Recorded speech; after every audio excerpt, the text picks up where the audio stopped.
All right, thank you, Kevin. Tommy's on the line, a Celtic fan in Motherwell. Hi, Tommy. Hi, Paul. How are you? All right? Yeah, good, thanks. We're fine.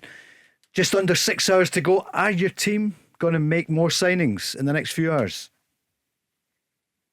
I probably don't think they will. They might make one. You might find a loan deal comes in somewhere along the line. Hopefully, gets a left back across the line. But I was listening to that guy there just before me. Now he's a passionate Celtic fan, same as the rest is. And Leanne Dempster just spoke there about for 5 minutes, eulogising about where Celtic's problems are. Leanne Crichton. Leanne Crichton, sorry. That's Celtic all right. have dominated. Celtic have dominated Scottish football for over the last decade. Mm-hmm. So we're no in a situation where this is Celtic's in turmoil. Celtic's no in turmoil. Heard the last guy saying it's no £15 million players that we need to buy. We need to buy £3, £4 and £5 million players. Well, if you're talking about our midfield, a £3, £4, £5 million player is not going to get into our midfield. We've just let one go for £2 million down to Cardiff that couldn't get a game. Well, they're not going to get a £3 or a £4 or a £5 million player going to replace our striker. Sure. Tommy, Tommy, you sound like a board member. You sound like a board member who is so susceptible to criticism.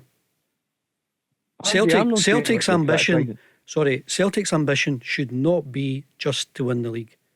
Celtic should be doing better in Europe. To do that, they've got the money, and to do it, you spend it on better players. That's the only thing that the supporters that I speak to, they want to see Celtic doing better in Europe. This is a great chance with a expanded Champions League. You keep hearing about every club working one or two windows ahead. And, this is a Celtic board who absolutely hate any sort of criticism of them. They are so sensitive, and you sound like one of them. I'm not, Andy. I'm no. I don't think the board are beyond criticism. I'm not saying that for any way, shape, or form. But if you look at England just now, what normally happens is at the end of a window, when the English Premier League teams go in this transfer, normally in the January transfer window, I think the last January transfer window was a record-breaking window as far as Januaries were concerned. Yep. They're in a situation down south now where they're no other than Notts Forest today, I think. Who's buying players in England? So what usually happens is at that point, it's when they're in a situation where these teams are trying to buy maybe bigger and better players for the continent. What happens then is that the players who are maybe who go down the pecking order, they're the players that they look to get out the door to your Celtics and your next tier as far as spending power is concerned. See, if they're not letting players go out the door, they're not going to. If they're not going to bring in new players, they need their squad. Look at Newcastle, for instance. Right, we were linked with Matt Targett. Yep. Now Matt Targett's probably second, third choice left back at Newcastle. Probably, maybe, third choice best. Behind Dan Burn and Livermore, he's probably third choice. Eddie Howe right away said no chance. Okay. Matt Targett's not going anywhere. But I think what I would say, Tommy, is I don't think there would be many who would know the market in England better than Brendan Rodgers. He's been there for the last number of years, and I'm sure he's got one or two names in his own mind, but maybe they don't fit the money ball aspect of the signing policy. Leanne, what would you say? Right. Yeah. But Tommy, would you not say Celtic needed another striker just now?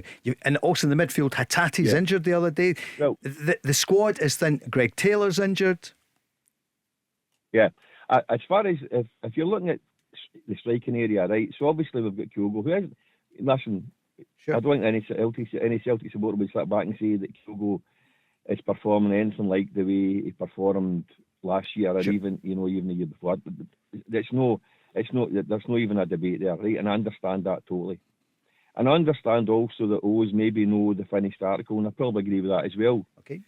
Adam Ida, for instance. Now, Andy, with all due respect to you, I loved watching you at Celtic, right? And through the double season in '88 and that, absolute different class. But you mentioned about is Adam Ida big? Is Adam Ida strong? Is Adam Ida quick? You were none of these three, but you scored goals. But the point? No, but seriously, is there any sort of praise in there at all? No.